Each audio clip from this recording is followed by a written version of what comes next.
WhatsApp has limit 1024. So which means if you request, I won't be able, so you will be waitlisted. So if you want to just join now, so this is the called large people model.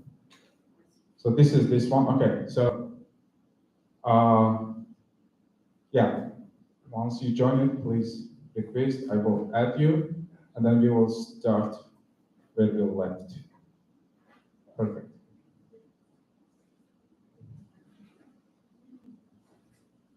Okay, 1 second.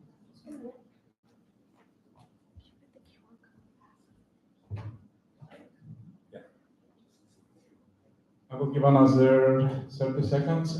Everybody good? Okay, no issue. Thank you. Okay, so please join the group. This is for afternoon. We will post there the challenges for the PDF. So, but I will continue where I left. I will be a bit refreshing where what we discussed early in the morning. The hackathon part, I will briefly touch, and we will go to the technical part. So, few concepts. So, depending on how it goes, we might go deeper or not. So, we will see as time allows. So, technically, we should be done by 2 p.m. Okay, so everybody got it, correct? Are there anyone still getting the QR code? Okay, thank you. Oh, just a clarification. You're going to be done, but the hackathon is going to go on to Yeah, my talk, and then we'll go more practical side. We will post a challenge. We will briefly introduce the challenge, and then we will have, I think at 2 p.m. we will have 5. She will join us. Give, she's welcome called Beluga, I believe. This is a no-code platform, so basically. Okay, so let me see where we left. Okay, this is, I believe, this is where we left. Basically, I will do briefly. Who joined us recently? Who missed the beginning? Anyone missed?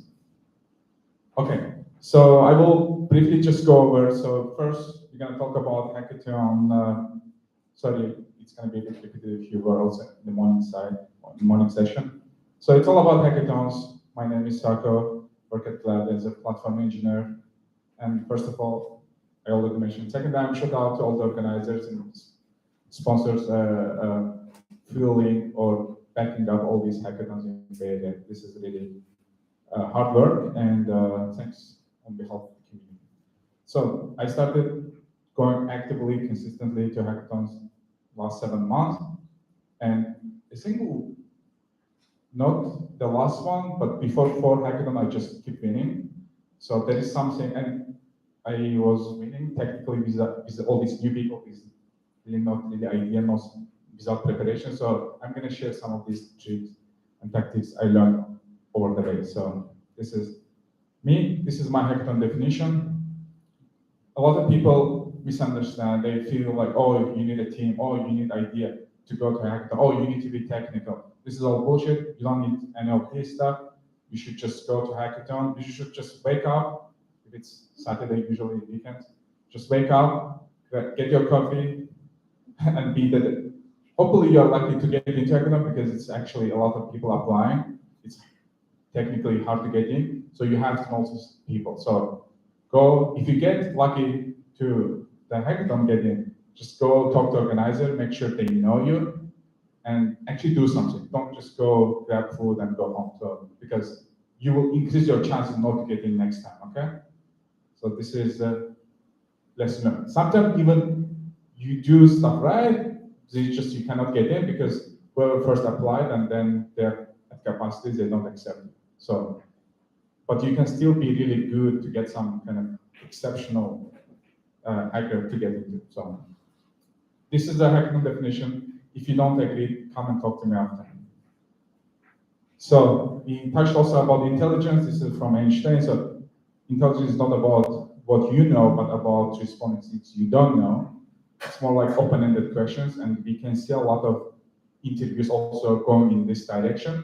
They're not going to ask you how many public clouds out there. They'll ask you, imagine you are in Google Cloud, you are thinking to switch to AWS, but then you realize cost is too much. What are you going to do?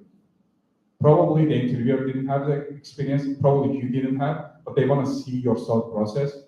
So hackathon helps you exercise this kind of mindset, like being creative and actually talking about stuff you haven't actually know or you have experiences. Okay, that sounds good. Everybody's following me. Anybody's missing? Okay. So intelligence. This is my definition.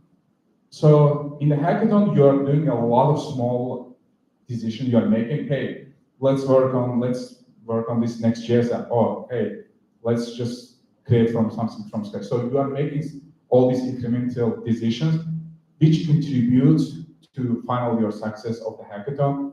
And that's kind of what you know, what you believe, and you respond to what's unknown, kind of for you, and then be mostly right. Because if you can be mostly right, what will happen? Your team will have more stronger confidence in you, and over time, you will be able to lead the team in the success element to win the hackathon. So let's say in one of the examples, I was teaming up with two people whose first time was the hackathon. So we end up picking the second place, where Adam Angelo, who is on OpenAI board, who was the judge, and so basically, they had few ideas.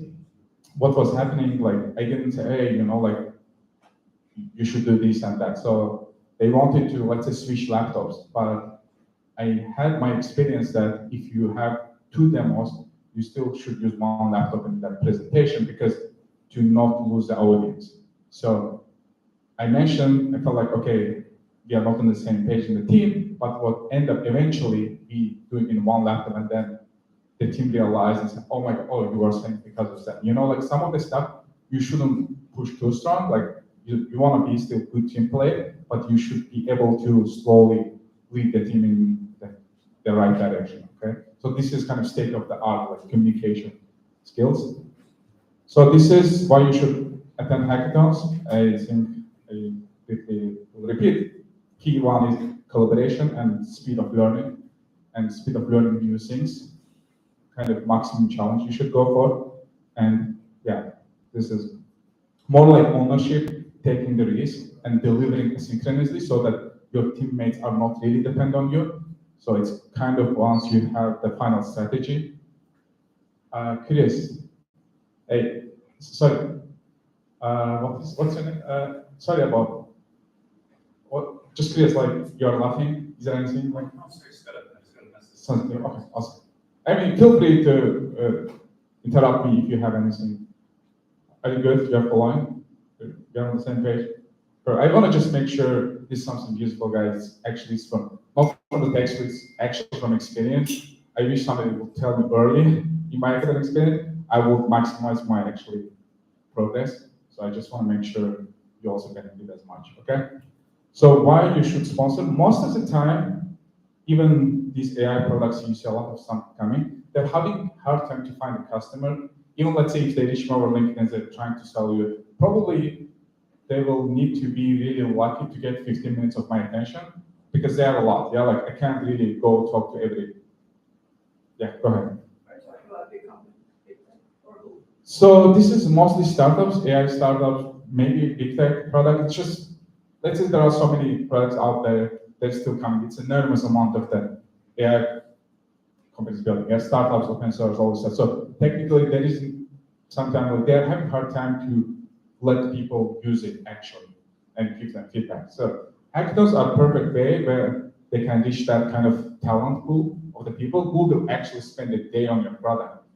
There was so many times I found the security bugs, critical ones, and give product suggestions for the products. And I met of the CEO for the coffee, just give more feedback. So this is actually really good opportunity to build a long-term relation, especially if you're in a dev tooling space, because there are a lot of engineers coming to hackathons. So you can hire the best talent. And I mean, this is one of the easy things to do. Like, and then you can technically do it also for communities. Some companies, they think, okay, there is nothing actually for me, but I want to sponsor, help these organizers help, because technically what will happen, you're indirectly impacting the social, because more collectively intelligent social becomes, more good to be around these people, yeah, like more intelligent smart people. So more like you're one thing actually I keep meeting when I meet people visiting the area. Number one thing they mention, oh my god, I met so many great people, all of them so much helpful. Oh my god, like so much open. So I think one of the key things like these kind of events help build that culture, which drives that kind of impact. So even if it's hard to see that one-to-one relation. So there are a lot of organizers. Steven, AJ is doing an amazing job for today. So a lot of communities getting created. I think Beta is probably, if you sum up all the world and how many tech communities out there in Beta, probably still be more communities with Beta than the rest of the world. And number of events, hackathons is just crazy. It's like, it's really hard to keep it up. There is AI piece on that.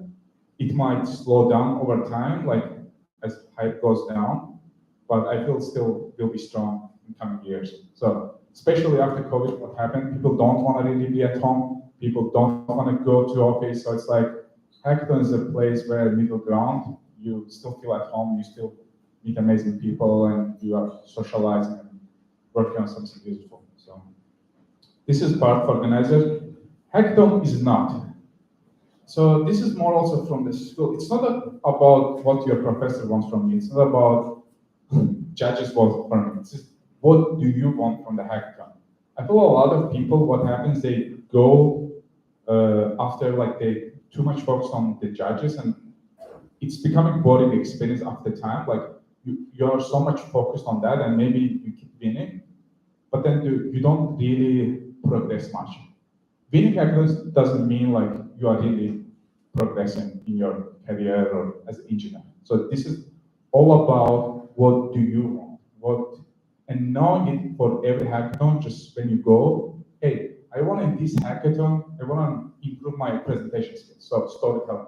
I will go and I will team up with the people. I'll say, okay, today my job is spend majority of time working presentation, or I'm good at Python, I'm good at backend. Today, going to hackathon to learn more about frontend. Okay, this is you define. You know that what you want from this hackathon. Okay, this is a key thing. It's also not about the class. It's like similar in academic environment. Yeah, we built a job hacks project as a class semester project where everybody was doing small projects, but we end up putting. It's also actually open source. This product can sell to school in 2 years. I will just quickly show you this.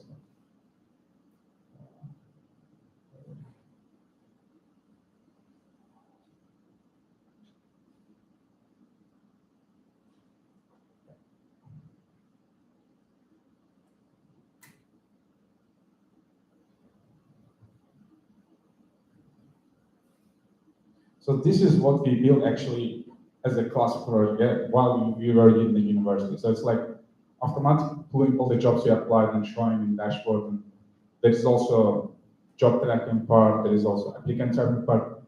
Basically, this is not the professor wanted from us, but this is the weekend is a strategy. Okay, we build a team, and every class we build a part of the project. And in the end, we get intention letter from school, and the school funded this project. So this is applies in everywhere. It's just that's what we wanted.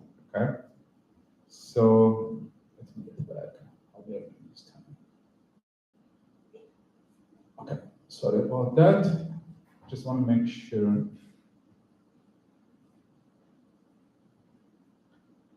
Okay. So this is what I was mentioning. Understand expectation and meetings.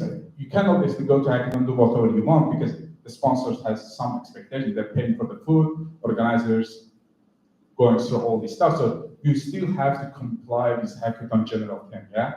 But then there is also room that you can focus on doing. So you're the one who should define it, I think, just as we mentioned earlier. Okay, so winning is great, but not reinventing experience every time. And increasing the self-expected bar, it will make it boring. And a lot of great, amazing engineers I met, they mentioned, okay, I keep going to hackathon, but then I keep winning. I figured out, okay, they need the UI, they need this and that. I just get bored, and then I just gave up. So yes, if you go with this without really any expectation, without really expecting much from yourself, it will end up being a boring experience. It won't worth your time, okay? So what do you need to do? You need to reinvent the experience. You need always challenge yourself. And this can be in engineering side or people side, but either way, you have to really drive it, okay? It's not just gonna happen because of hackathon. Because technically, what if you keep going, there will be a lot of people who are first time comers to hackathon, and it will be easier for you to obviously to compete with them, okay? So, but it's not about you are better than them, but it's not about you are better than the hackathon you have been last time. So this is what matters, okay? Yeah. If any questions, feel free to interrupt. For the sake of time, we have a lot. I just just a bit spinning up, but let me know if you have any question. Okay. So hackathon challenge statement. This is I cannot really emphasize more than that. Just I think I mentioned a bit also earlier. Having a solid problem statement, not just problem statement for the team you form.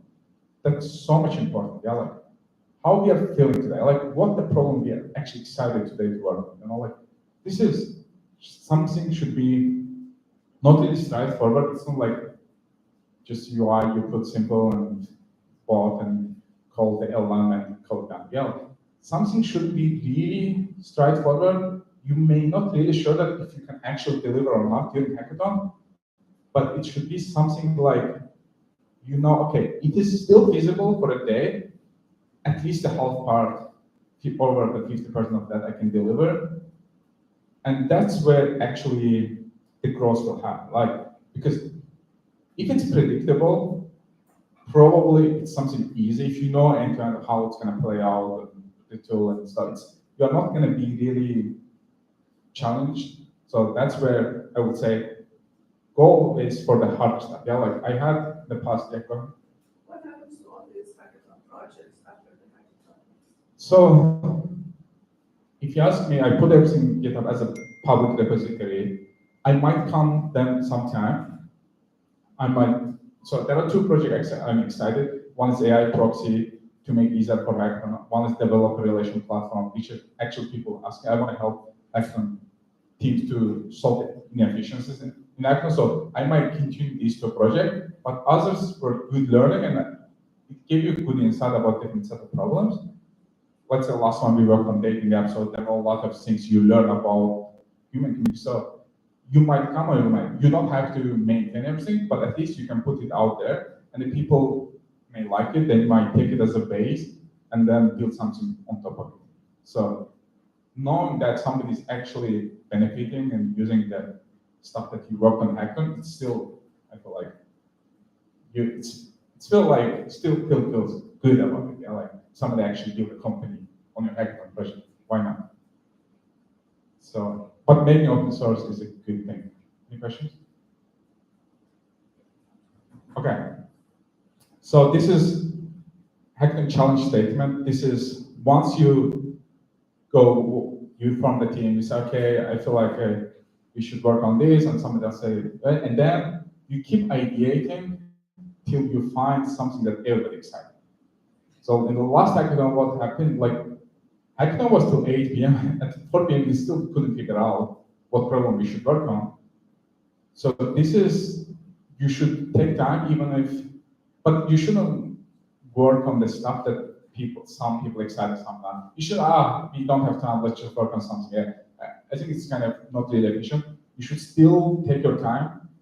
And then the tech part was super easy. In 2-3 hours, we delivered an amazing product, but we still took the time to really brainstorm idea. That's where actually your brain kind of throws ideas. Oh my God, like, okay, what should we work on? Like that's kind of mentality. I think Jeremy from HGI House said he was saying like to exercise his brain of this, but what he was doing every day, 10 minutes, he was saying, okay, I'm gonna create 10 ideas.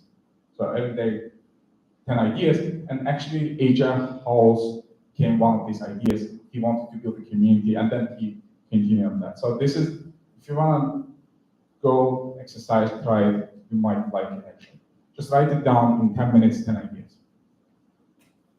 So this is a persona. It's more like if you have a startup, it's the same. I get it from one of the books about hackathons. So be them about them.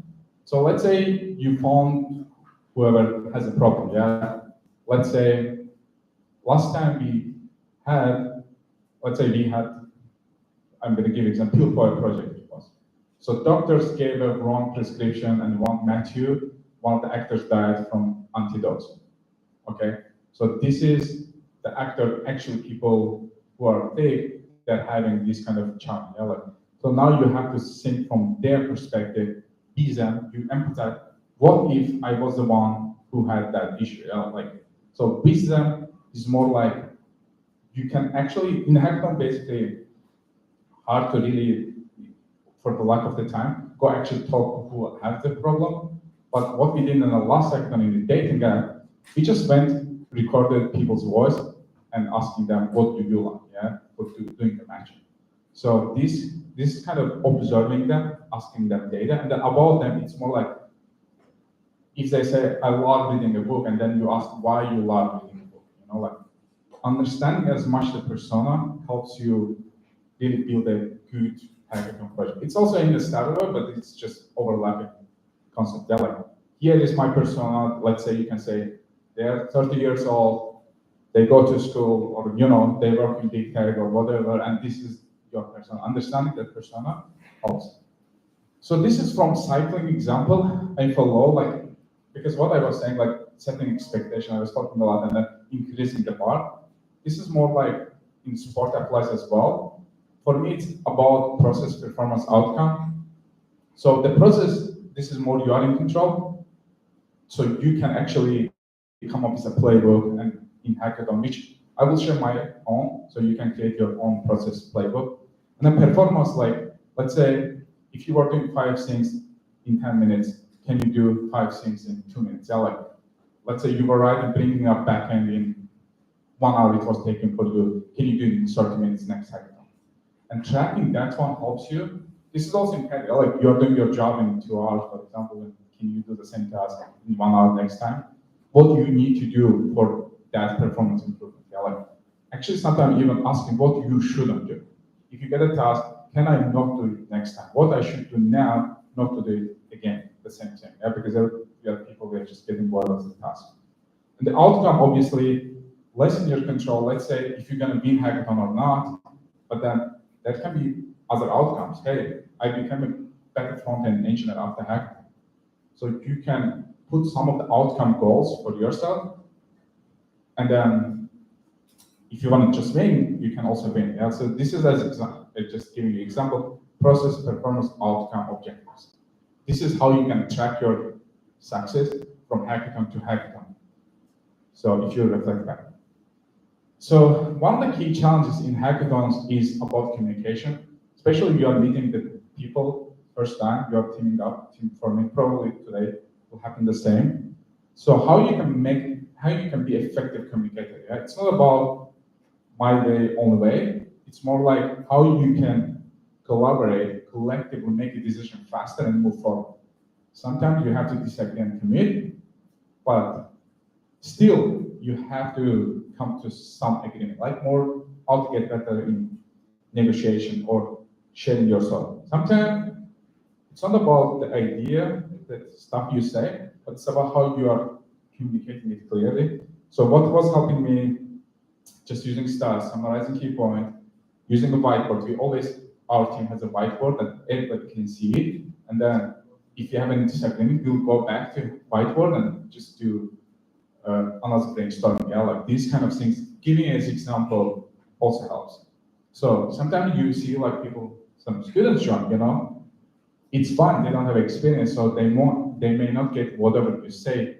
So you need a bit lower the bar and just spend more time to make sure they understand all the stuff you are actually trying to say. So this is, they're all obviously gonna help you in your job and stuff. It's, communication is all over the place. It's not just academic. But so this is more for the slides. I found it useful because hackathon is not really pitch deck. Some people mix it, like they come up with their startup pitch for the hackathon, which is not.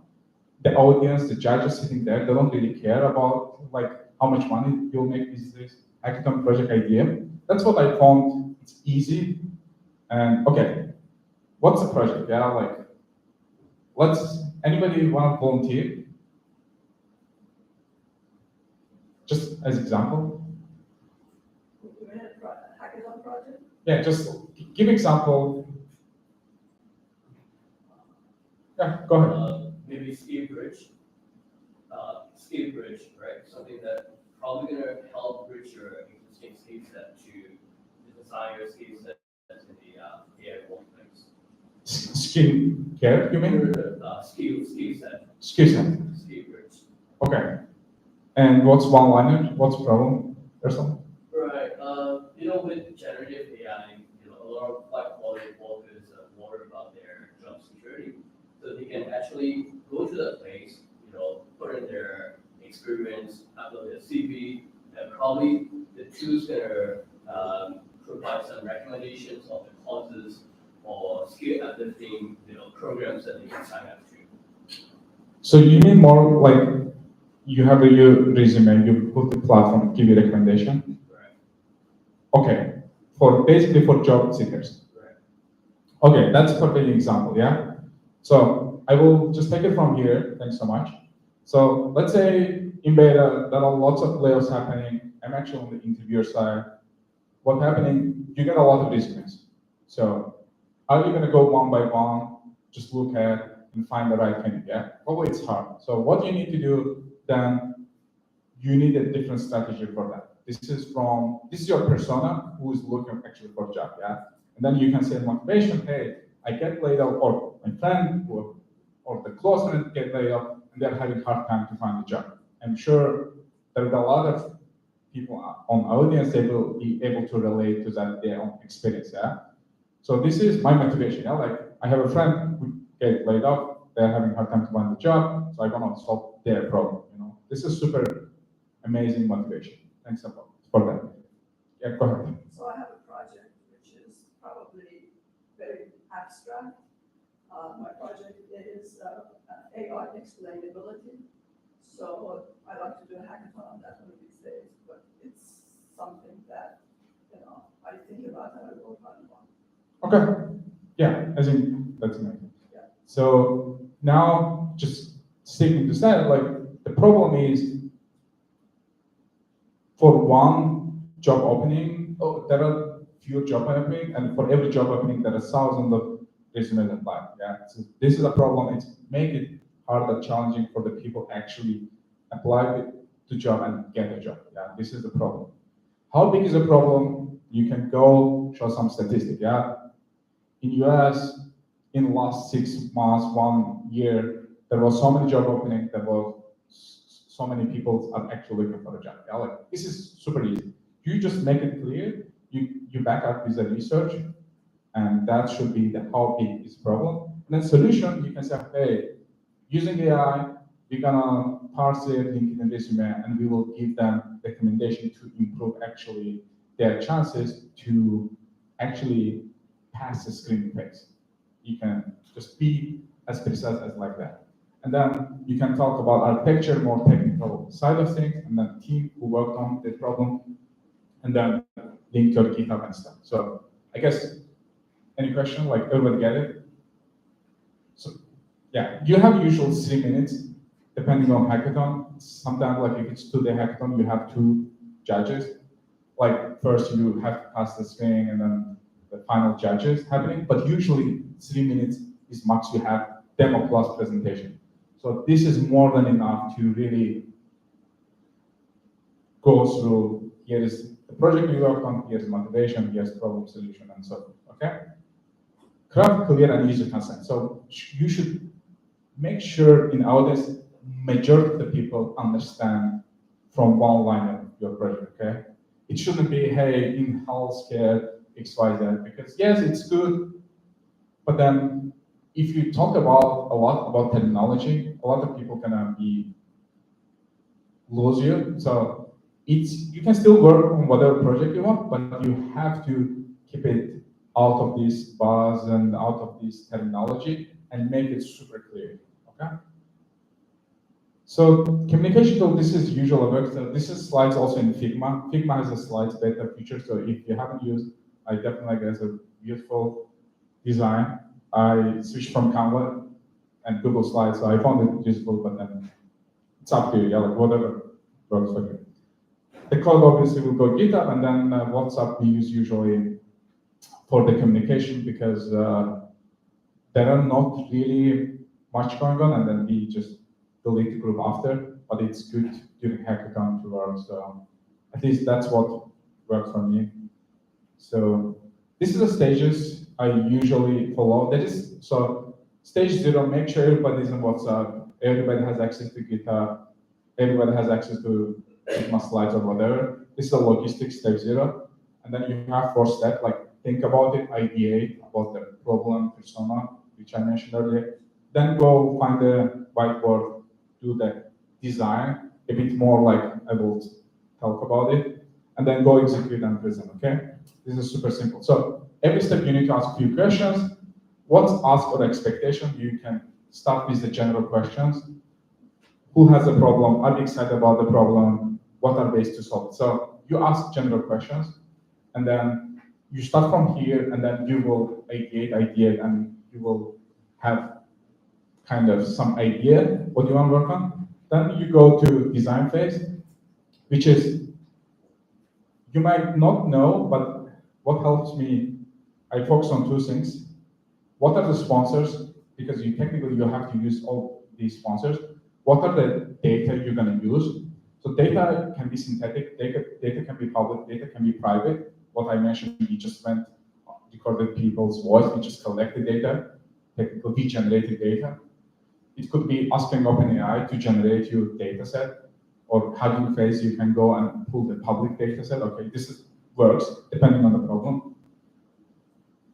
And once you have that one, you can have high-level first draft architecture, like how things kind of workflow, and then make sure at least somebody end-to-end commit the use case. So usually, to make it more asynchronous, it is better everybody put it behind the API to make it easier for integration. You don't have time to go as a person's code and understand all stuff. So usually, majority of hackathons in the backend use a Python, and my preference is, hey, can you make it as API, REST API?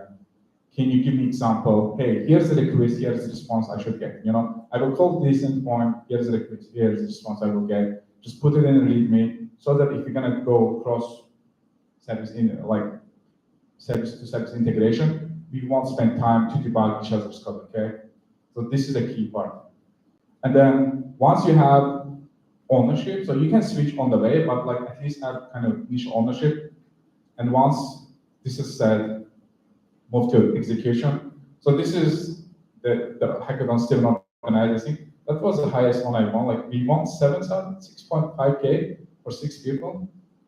It wasn't too bad for 2 days. So I never really had goal to make money from hackathon, but I could see there is a way to make money from hackathon, even if I don't really care, because I feel like I go for experience. I don't want to really stress for every hackathon for the money, because it's like also weekend. But there is actually a way to make it. So I think execution is a game. You have to have full ownership, but sometimes you see some of the team members, they are lacking. You have to have multi-strategy to cover them, because it's not like the part of the product doesn't work, you can demo, yeah? I think you have to have a strategy. Even some of the team member cannot deliver what they say, maybe they stuck or whatever, you still have something demo. So that's why having end-to-end working base functionality of the app is a good idea. Like bare minimum that you know that no matter what, you can still deliver that one. Like if the time pushes, let everybody work on that piece. At least have a baseline, and then you can polish it later. Like, or you can mention, hey, we didn't get time. We had the 2 UI. We didn't get time to wire them up. Everybody will understand. It's one day hackathon. It's fine. So, but at least have something demo. If you go just show the presentation, it's not for hackathon. Yeah, it's it's something else, different event format. Maybe it's a pitch event or something. But hackathon, you have to show the code. At least that's what I expect from myself. Yeah, like, can I still have something demo? So sometimes like people start on the problem and be shy, go to ask for help. But there are actually, if they're sponsors, there are people actually there who has more expertise. Don't waste time to go through the documentation time. Just go ask for help. I am surprised so many times people are actually don't doing it. Let's say in one of the hackathon that we won the second place, I went to the model guy, like he didn't even have that experience, like, but he figured out together and it was more productive than me figuring it out. So it was so much efficient. Probably it will take us a couple hours. I don't know even if I would be able to do it, but just go ask for help. So, and this is a presentation. Like make clear, so every hackathon has a different thing, but usually what they ask for presentation and something to demo, and make sure that you understand, okay, how much time you have. Usually, ideally, if you get time, I would say exercise before going to present, because you can work on a lot of stuff, but if you can't actually do a good presentation, sorry, but you will have lower chances to win. This is all about presentation. Nobody gonna go through your bank account. You should have a good demo presentation. It's fine. You will learn a lot probably. If you don't care about the winning like me, it's fine. Yeah, like I don't really bother. Okay. If you didn't get time to practice, it's fine. But if you really wanna at least show some of the hard stuff you worked on, I will recommend you do kind of more presentation. Who's gonna talk about what part and what gonna be the switching? Okay, so for the sake of time, I don't think I will get much too technical, so I will wrap it up. So here is the reference architecture. I just put, you make sure you have a data, you do the processing, and then you use vector DBs, and you have the application and LLM and so forth. So yeah. This is gonna be in the book. This is gonna be in the book. Yeah, we will have more better version in the book. So.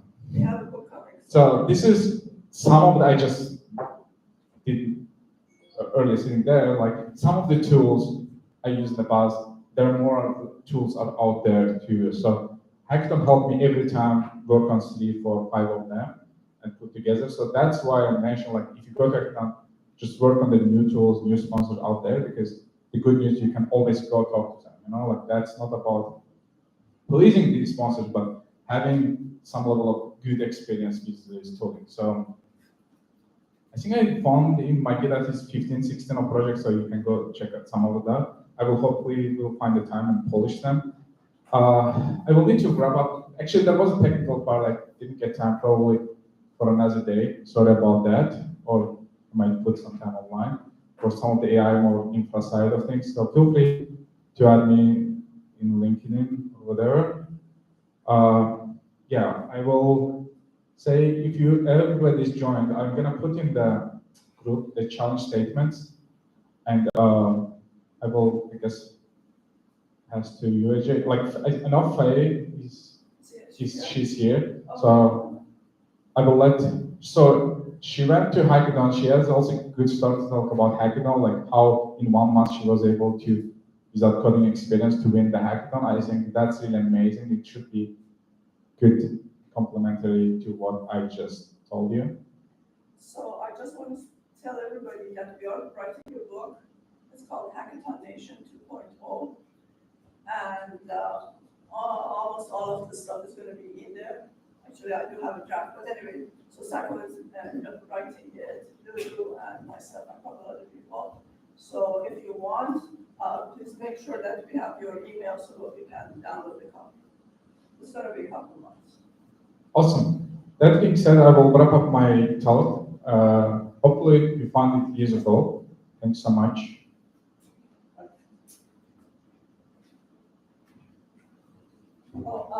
By the time she gets down here, I'm looking for these. Did anybody take them? Okay. So please return them by the end of the day. Yeah, if you have any question after the talk, feel free to reach me out. Thank you.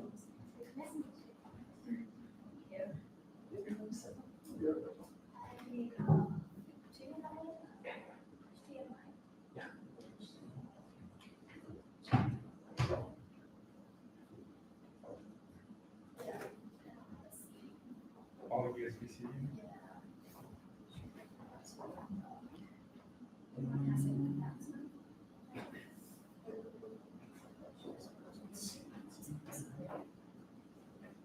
Anyone has a USB-C to HDMI? Yeah. Thank you. Okay, thanks. Of course. It doesn't travel with their I know. USB-C to HDMI. I'm sorry, I was supposed to grab it from my mouth.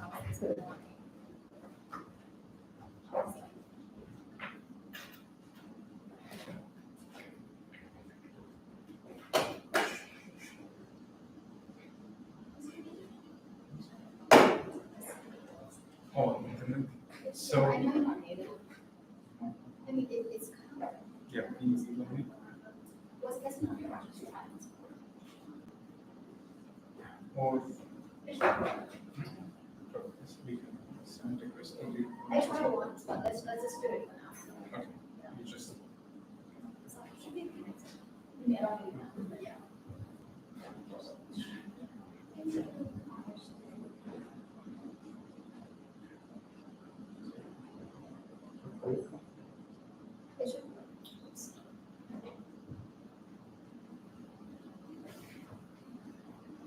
Wait, let me go.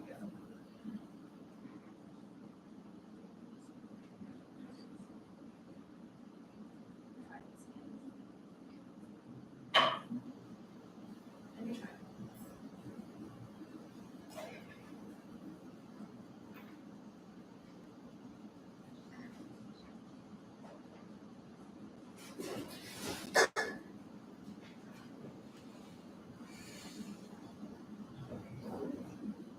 Sorry, everyone.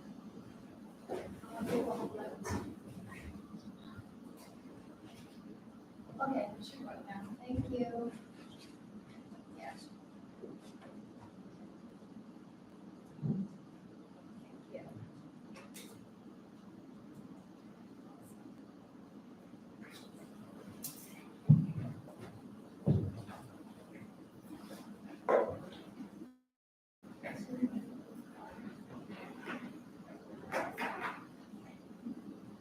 All right. Hi, everyone.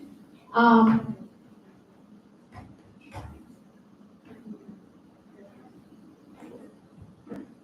Hi, my name is Bai. I'm a founder of Beluga. But before that, I'd like to tell you a little bit about my journey. So anyway, I was told that I have 30 minutes, but I'll try to keep it short and then keep maybe the second half for Q&A, so everyone's kind of awake. And seems like a long day for everyone. So briefly about my career, I came from startup background, but I didn't come from technical background. I came from finance background, so my career started from the least risky asset. I did IPO, initial public offering, and then I went to M&A, merger and acquisition. Then I jumped to VC, and then after VC, it wasn't enough, so I kind of wanted to get my hands dirty. So I joined some Series B startup, and then wasn't enough still, so I went to an earlier stage startups, and then during COVID, the risk level came down a little bit. So I ran a venture studio for the largest bank in Thailand. That's where I'm from. Was gonna stay for a few months just to get my friend started this thing. He was like, hey, I'm launching this thing for the bank and I don't know how to do it. And doing things from 0 to 1 is my most favorite stage. So I was like, okay, fine, let me come help you for a few months. And then COVID happened. So I ended up staying for roughly 3 years. Finally quit my job last year, came to SF, caught a startup back here, loved the energy, so ended up staying. But even though I love the energy and everything here so much, I felt very strong imposter syndrome by being a non-technical founder here. As you can see from my career, I hosted tons of hackathons, even be a judge and all. But being an SF, I couldn't fully attend a hackathon here because I was not technical and I couldn't ship my code. And every hackathon would say, everyone need to ship the code. And so I felt the imposter syndrome, but I wasn't just gonna let that make me depressed. So I told myself, let's learn to code. But I gave myself only 1 month to keep myself accountable. So I learned to code in a month. The first 3 weeks, I was doing it traditional way, like how people just told me to, basically learning taking free courses on Code Academy, watching YouTube tutorials, watching people live coding, reading forums, doing deep learning. But 3 weeks in, I still couldn't see how I would build a project. Like, how would I go from knowing how to do a loop function in Python to building some app, right? So last week and last week only, I know I only had one week left. What do I do? So I started talking to ChatGPT. And the result was I won a hackathon. Well, I was in a finalist, only one person won, but that was like about 50 teams. So yeah, I built my first project using doing Chrome extension. It was supposed, my developer friend said that it should take you about a week. It took me like 2 days. So I decided to build another project, and that was a project that I won at a hackathon. So the project was, I built an app that turns any topic into a storybook, like children's book. That was very popular last year. You guys been to hackathon before, but I add another layer, so it's an interactive storybook. So at the end of each chapter, the reader, the kids, make the choices, which determines the following chapter. And then we use that decision that the kids make to analyze their personality and their strength and weakness. So yeah, that was the story. And then after that, a lot of people just ask me, how did you do that? How did you figure out how to get AI to build the whole thing when you had no technical background? And that was last year, so it was GPT-4 with a lot of, it wasn't this great. And my advice to people was like, in brief, it's the same as talking to people. You just need to know how to communicate with them. Like if you want to get good output, you need to get good input. Like if you don't ask the right question, so you don't get anything. So that's like a very generic question, and it's not actually helpful in my opinion. Like what I learned from talking to these people who are asking me about tips and advices are, there are a lot of things that people don't know. So I had a privilege of having some background in product management and doing startups. So I at least know about agile product development. I at least know how to talk to software engineer. I know that along the process, you also need to talk to designer. You need to know what features are like. I know some like tech stack. Like I know what JavaScript is. I know what Python is. But for some beginner, you really don't know what you don't know. So I built Beluga. Let me show you briefly what Beluga does. So it does not just get you to code like a software engineer, it's almost like an end-to-end process of software development. So you first start by telling Beluga what you want to do or build, and then it translates that into software, meaning it translates that into features and user journey, and then prioritize what to build first, and also give you tech stack options, like, hey, if it's a web app, you can use 1, 2, 3, 4, these are the options. Then also give you the suggestions on what it thinks is the best way to build this. And then, after you agree with all that, it creates this action plan. So it has everything from project setup all the way down to deployment. So this is what I say when beginners don't know what they don't know. Like software engineer would know that they need to install packages, test, do the GitHub, whatever, but beginner just wouldn't know. So this is basically just give you that structure. Yeah, that's briefly about Beluga. Also briefly about myself. This is us. You can follow us on Beluga IDE and also the website. This is the QR code to sign up on our waiting list. We're gonna give out access in about 2 weeks. And yeah, that's pretty much it. Thank you so much. Any questions, so let me know. I'm also hiring. Yes, dear. Here, let me run the mic for you. Well, I Oh, answer it the wasn't- question. And then we have this mic for you, so we can. Oh, sorry. Oh, thank you. Okay, I just was curious if you're going to be participating with your organization at the hackathon coming up on September 21st and 22nd, and possibly speaking at the Agentic AI World Summit on September 23rd and 24th. I would love to if you have me. If anything, when I first built this, the first version, I told myself the first mission was to get any non-tech talents here to join any hackathon. Because it's so much fun. Many times you have product managers, designers who have great idea, great process, but they just cannot code. So yeah, definitely. Awesome, awesome. And when I saw you demo at Jeremiah's Llama Lounge the other day, I was really impressed because I was telling everybody here earlier before you got here that when they come to the hackathon, they don't really need to have coding skills. They can use AI to code, and I thought it would be great to have you here today because it's a great product for doing just that. So anybody have questions? Yes, please. Okay, let's get it on the mic. Okay. Everybody at home can hear it too. Yeah, I think like what is the best way to contact you for the jobs? And I think we met at CeeLo, at the She-Fi and Valor event. Oh, hi. Yeah, we were there. It's literally familiar. We had lunch together. Yeah, we had lunch, yeah. But yeah, just what's the best way to contact you? You can, like, I'm a solo founder at the moment, so all these channels come to me, but also, please connect with me on LinkedIn. Okay. I can easily just add this. Here, And this is my did- LinkedIn. There you go. Did I miss it or did you run us through a demo? Yeah, but this, sorry. Did you run us through a demo? Yeah, I did. Okay, Yeah. I blinked, I'm It's sorry. alright. Multitasking. It's alright. All right, who has a question about the platform and who's a non-developer that would like to be able to actually write code without writing code? Do you want to ask any questions about that? So I was curious, do you plan on like furthering your own skills with coding to build this out more, or do you now like focus more on finding someone more experienced to build the next versions?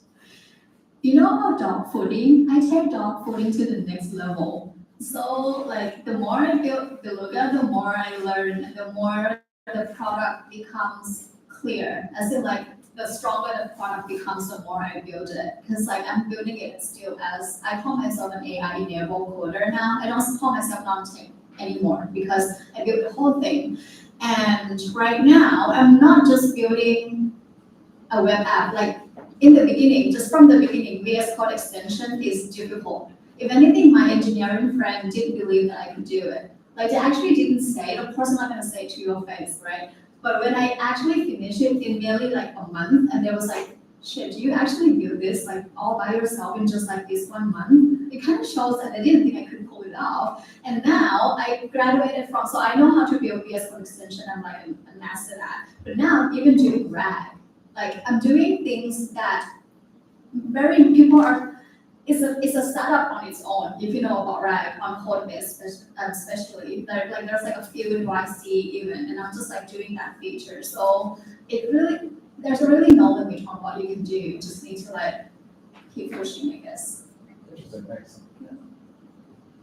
Okay, we're throwing out some buzzwords, like some lingo that people in the AI space might not understand. So raise your hand if you don't know what RAG is. I have no idea what that is. Oh, Okay. sorry. If I'm not mistaken, retrieval augmented generation. Do you want to say just a couple words to help people understand what that was that you were just mentioning? I use this example on how like when kids go to school, everyone learns the same thing. But when they come back home, if their parents are, if the kids' parents are a doctor, this kid will have a knowledge about being a doctor or like a architect and all that. So RAG is the same. Like the model that you see these days, like Claude, GPT, they have very much almost the same knowledge. But then when you want it to have an extra knowledge, you give it an extra knowledge on top of that. Yeah. That's my definition, if that makes sense. Right. So if I'm not mistaken, in a nutshell, it's you get these responses back, but they could be very general from these large language models, and then you want to constrain them to a specific, or actually point them to another source that you want it to only use information from that source or to run its own validation against another data set, then that's RAG. Yeah, specifically with, I'm not sure if you guys heard about like coding assistants, for example. A lot of coding assistants, the difference between coding assistants, a good coding assistants and talking to ChatGPT is ChatGPT can give you a generic code generation. But with coding assistant, they are trying to also be specific about your project, meaning you give them external knowledge of your project. So you have an existing code already, and then you give the LLM that. So now they have general knowledge plus your code base, so it can give you a specific code generation that is tailored to what you're building. And then who knows what dog food is? They usually get it in a package and you give it to your animal. But, so we'll say, yeah, because people might not know what dog fooding your product is. So it's, maybe I can answer that one, because I know we're short on time, but I want to give room for one last question, or maybe two. But dog fooding is when you, and that's what hackathons and companies do at hackathons quite a bit. They want to see how people are using the product, and they want people basically to consume the product and see what's coming out the other end. So dog fooding your product, if you're a founder or your company, it's about getting your team to actually use the product. So the term actually comes from Oracle. Larry said that eat our own dog food, and they've been implemented all of Oracle's software internally. So that's where the term comes from. Okay, does anybody have a question about terminology they didn't understand, or something a little bit deeper? Raise your hand.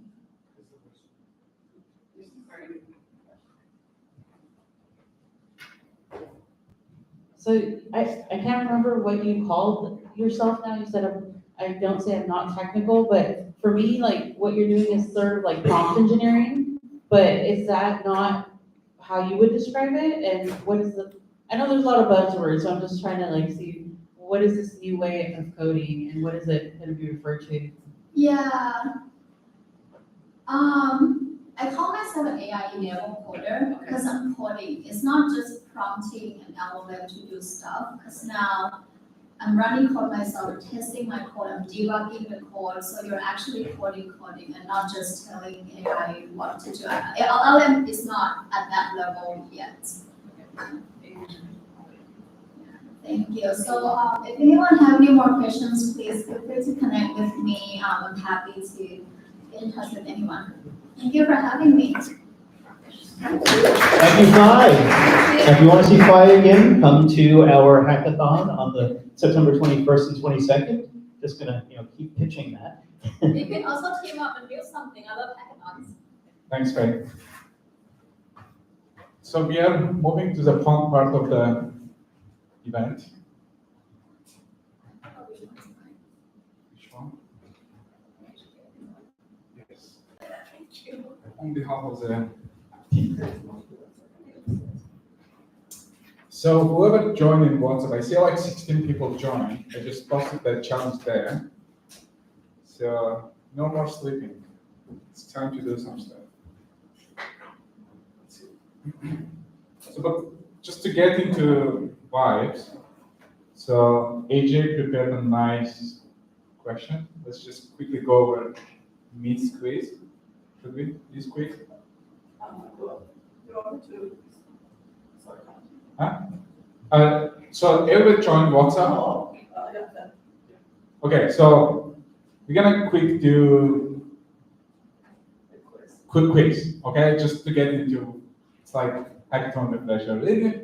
I don't know if it be called ideation of hackathon, so depending on how strong you are feeling about. So AI is capable of thinking and understanding like human. Is it true or false? False? Yeah? Oh, is there also explanation, AJ? Yeah. Okay. Whatever. Sorry, my bad. AI eventually will surpass human intelligence in all areas.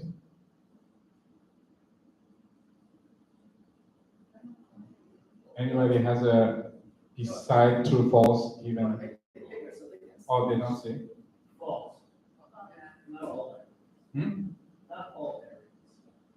Not all? Okay. Yeah.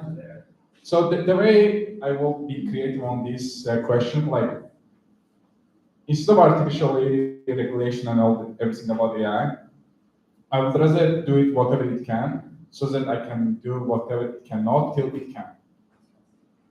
Ever get that point? Let AI do whatever it can. Don't artificially stop it, and do whatever it cannot till it can. Everybody on the same page? So technically, we should let AI as much do stuff that it can, and there will be always stuff that it cannot, and we will just do whatever it cannot. But it will, over time, it will do more stuff. It means we will need to constantly do different stuff, so which is less boring, yeah? So we just do the same thing over and over again. So maybe we all be living in the world where we will just do more better at communication or whatever, more working on the emotional side of things, let it handle the intelligence. But again, I don't think we are there yet. And the question I asked Andre and Julie also in the last hackathon, what do you think that software engineers will go away next decade? He said he doesn't believe that next. So technically, we are good for the next 10 years, but then things might change. Yeah, like you never know. But my honest opinion, including myself, I haven't seen anybody has a strong prediction about AI, how it's going to play out. So what the people do, more like ex-Google CEO, they just invest in all these AI companies because nobody really knows what's going to happen in the next 3, 5, 10 years. So whoever says they know, they're bullshitting. I heard from the amazing people who have been in industry for a long time, they even don't know, which is fine. Okay, just focus on what is kind of not really changing that fast. And AI can independently make ethical decisions without human input. False. Okay. Yeah, so there are a lot of big tech companies, especially they have safety AI frameworks. They are making things, make sure it's less biased and stuff, but it's not there yet. I will agree with that.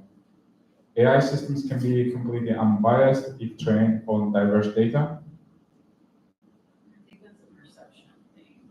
It's like how do you define like unbiased? So this is another tricky question. Like something like I feel like, especially let's say if you were working on a dating app, yeah, like it's the problem is not about the technology; it's about the data. How people are honest, or how people actually know what they want. How much of the stuff, what they know, what they want, you can actually quantify. It's actually a real challenge. It's not about the technology; it's about the people. We don't know even what we want. We can't even express fully, and then how honest we are when we are expressing what we want, and then how much you can quantify. It's really about the data problem. It's not really technology problem. Some of the problems. Maybe Neuralink and all these guys can just plug to your brain and get more accurate data, but it's not there. Like, huh? Humans are biased. Yeah, like it's really we are emotional and everything comes and what's actually right, and then if you get the data from the internet, imagine so much intentionally some of this stuff getting faked out, and then you have a long train on that data. Even in the business, like I get double charged for Xfinity, and then when I was calling them, and my sense was that AI couldn't help. Obviously, I end up talking to agent for an hour. They don't have even predictable business. How AI gonna help? Like they don't have like pricing peaks and stuff. Like they have per customer based on whatever customer happiness they define the pricing on spot. How they gonna like AI can have it? Really, like it's just business. The process is not predictable. It's flexible, and then where AI not gonna really be helping. It's like human based on interaction with customer. They play a different game. You know, like can you automate some of this stuff? Maybe yes, maybe not. AI can fully replace human jobs across all industries. No? Anybody have a strong feeling that it can? Go ahead. I think if it can, it will take some time before we get that far. It's not there yet. I don't think it can replace it across all industries in the short term, but in the long term, like we're talking 20 plus years, maybe. Yeah, I definitely agree with you, especially in medical thing. They were saying, oh, it's going to replace all the radiologists, but it didn't happen. It just became a tool for them to do better their job. Sometimes it's just helping the people, but some of this stuff is also, let's say, customer center, call center. A lot of people say it will replace some of these predictable business, some of the stuff at least. So it will definitely have the impact on jobs, and we are seeing that one. And but it's not across all industries. It's more like over time, eventually, some of the industries. And it's like overhyped in short term, underhyped long term. I think that's what it means. Like, actually, some of stuff it's really good, but it will take time to get there. So AI understand natural language like humans do. False. Why? How we process it? Like how we process even natural language? Is the process the same? It's very similar. So my understanding is there are some context keys. Like it's definitely better than it used to be. Like understanding the context on that context. What does it mean? If you want to say like, hey, do you want to go crack copy? It means like you already talked about it, and maybe AI is not. So like some of these stuff, like the context, it gets better. But my understanding sometimes it can still misunderstand the context. So Or if you have slang, Hmm? if you have slang or an accent. Dialects. yeah, like the transcribe part, not always speech to text work, but it's getting better than it used to be. So AI will lead the creation of super intelligent machines that could be dangerous. True? Yeah, true, again? Is it true? I'll talk at the end. Okay. I have to go through the list. Yeah, it depends on who has more compute, I guess. It can be dangerous, and if the country have no regulation around it, and if they will just use AI, use open source AI, invest on compute infrastructure, and then start cyber, there are a lot of stuff happening in the security space, and yeah, that can be dangerous. It's, yeah, go ahead. I don't think so. I think it's, ultimately I see AI as collaboration in manage and is dangerous in using it, not machine. So as long as we maintain, and not abdicate our responsibility of maintaining our intelligence, the machines will never take it. It's just us. So that's my philosophy.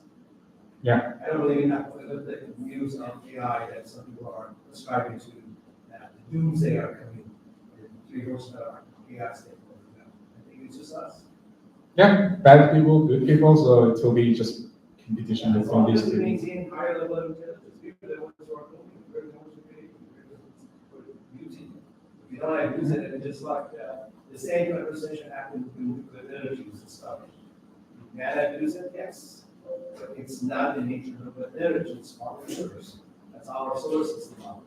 It's just a common, deploys it. Yeah, I totally agree.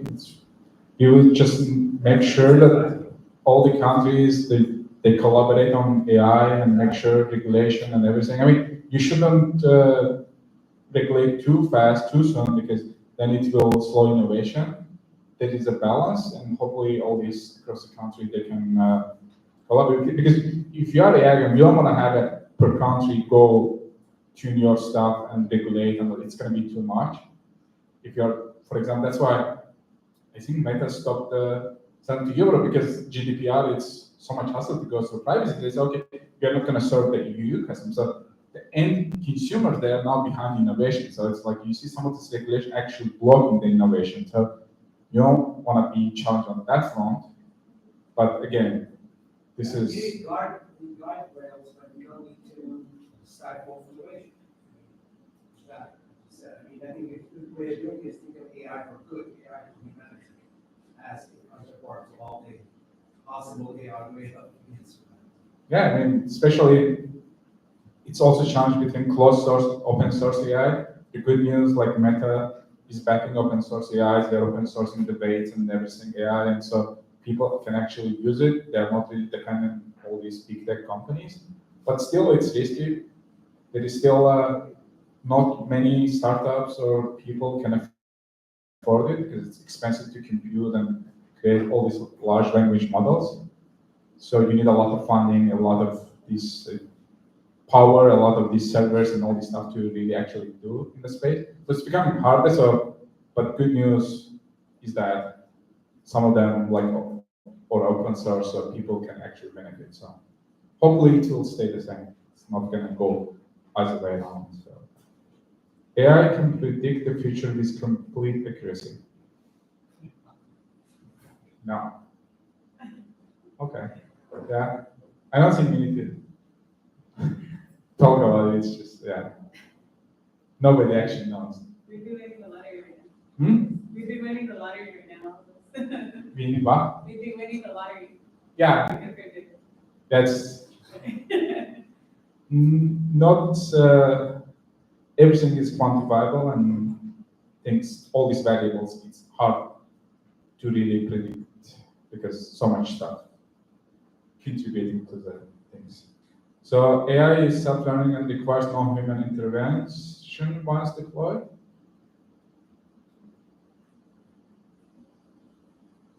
Okay, lots of people are bored, so we're gonna stop here.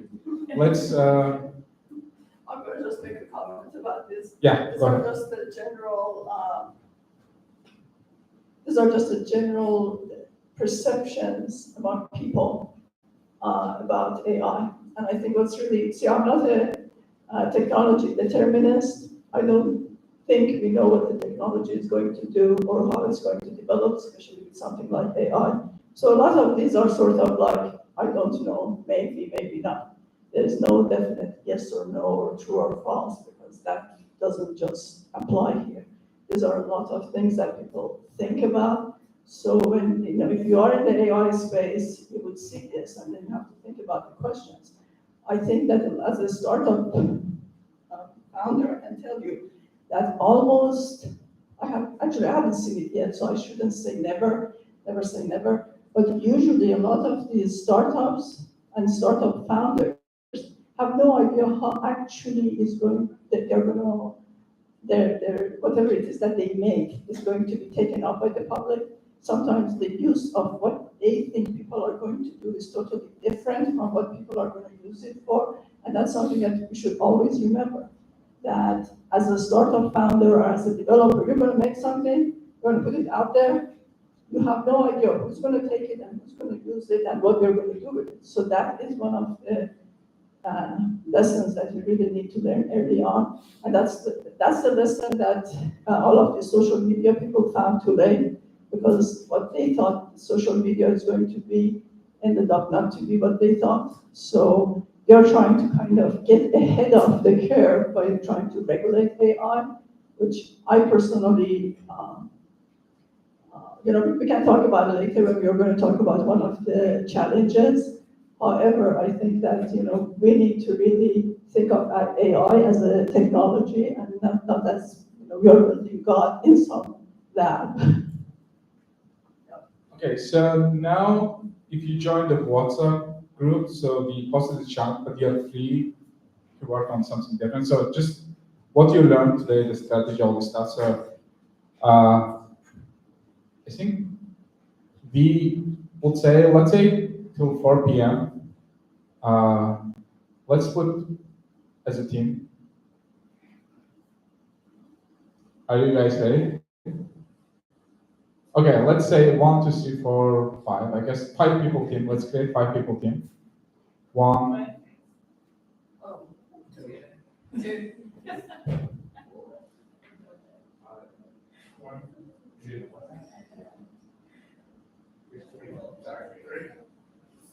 Back? Yeah.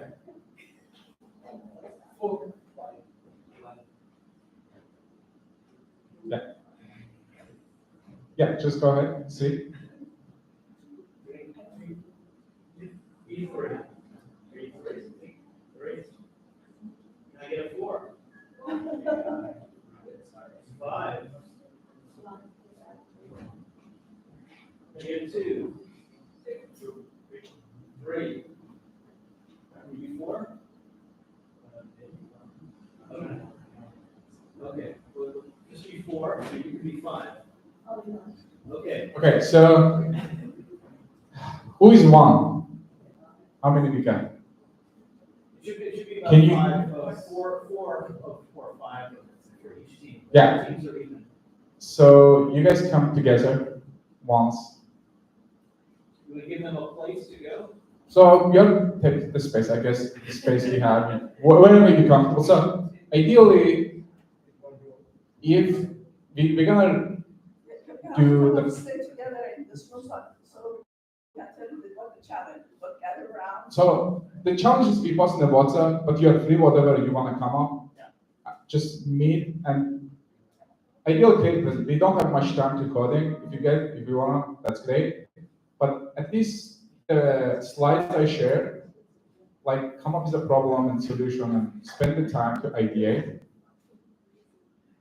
Is that really good? So I will open again the slide, please give you some idea, but you don't have to follow. So this is, at least create this kind of presentation, and then at 4 p.m. we will start presenting.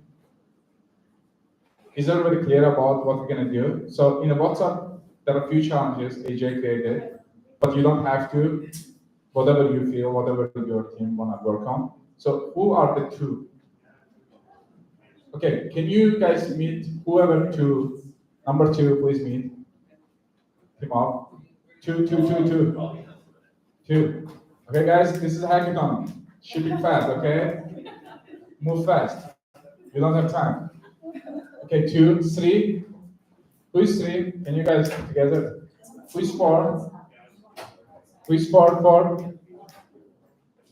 4. 4. Just meet whoever 4. Raise your hand and meet together. Okay, 4. 4. 4. 4. And 5. How many guys be 5? 5. 5.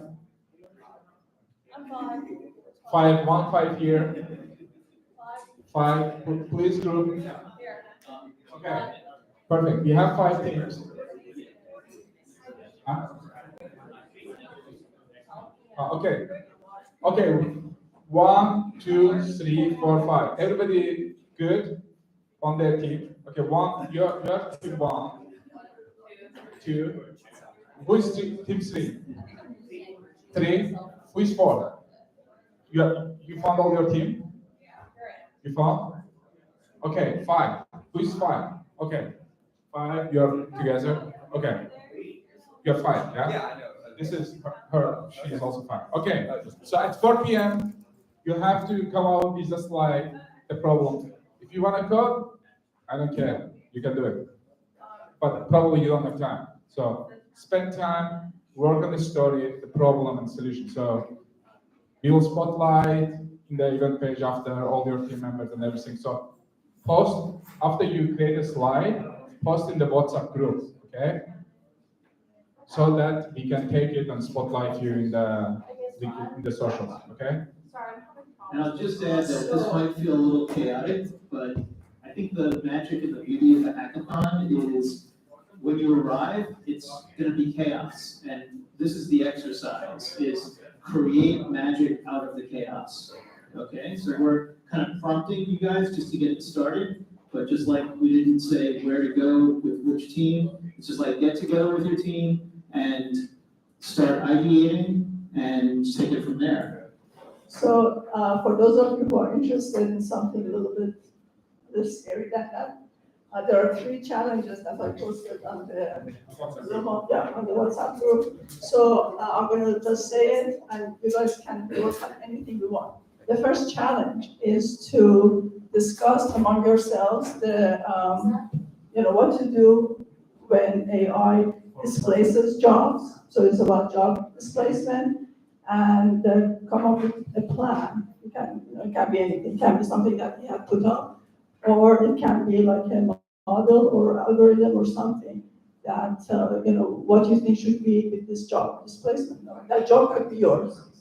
So that's the first one. If you have any questions, just look at the Luma and then talk to me and I can talk about it. The second one is SB 1047. As I said, SB 47 is the latest law. I mean, it's the only law right now that I know of. It's trying to regulate AI in the Bay Area, in California, and after that, probably the rest of the US. So just look at SB 1047, have it up. He has the stuff. So this is the one. I did a SWOT analysis, and if you keep going. So this is the challenge overview. You pass it. Come down a little bit. So design an automated system. No, go up. No, down. Go 2 pages up. No, you're going too fast. Oh, which page? Go. There, challenge overview. So design an automated system that helps AI developers comply with this law. So go ahead and have a look at it if you want. It's a very complex issue. We don't expect you to come up with any answers, but at least you should be aware that this is going on. This one? Yeah. I can do both.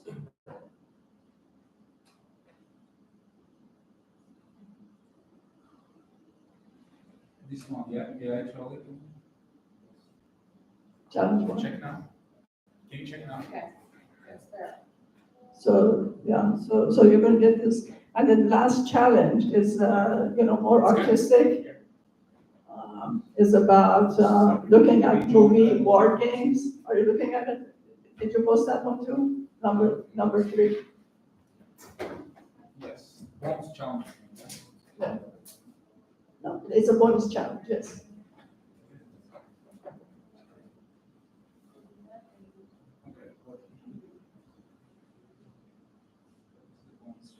There's the bonus challenge. Okay. So did you get the bonus challenge? I will also post the presentation. Yeah. Just to make sure. But did you get the bonus challenge? Just pick it up so I look at the challenge. Oh, you want Yeah. all this one? Yeah. So I don't know if you guys have seen the War Games. It's a 1983 movie. So, hey,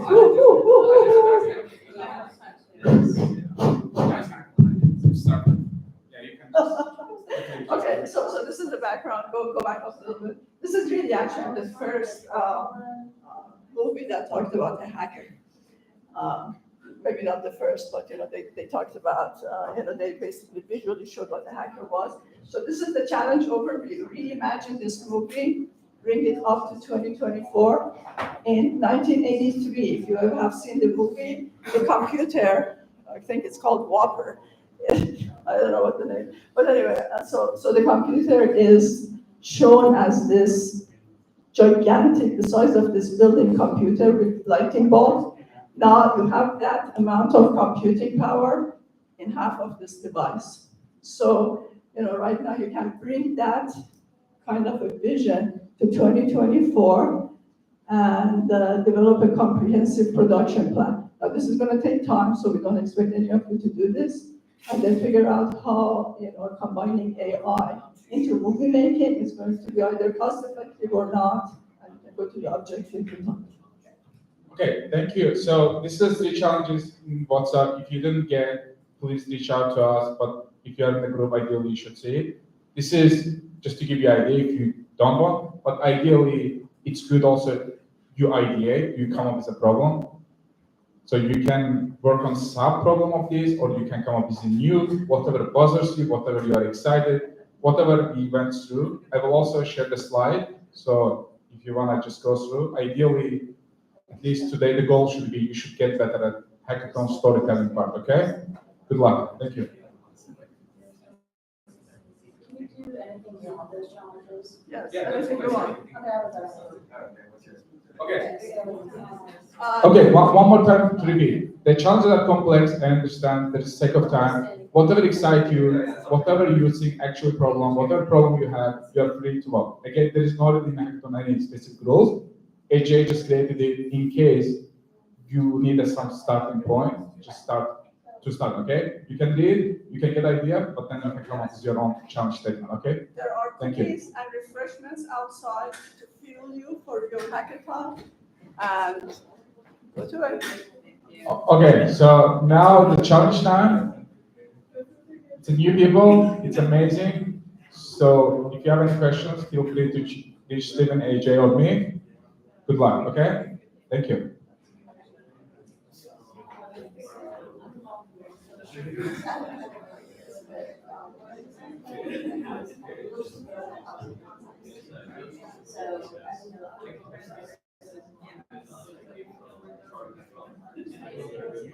Is anybody holding up to one of the cover of my books?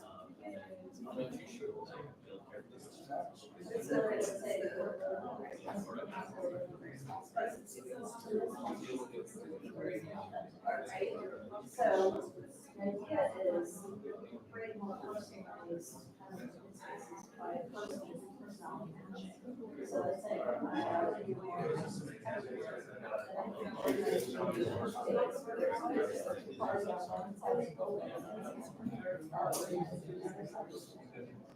or utilize.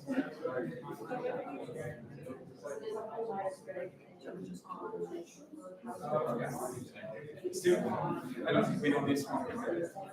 You want to stop? Yeah. No, I didn't stop. Okay.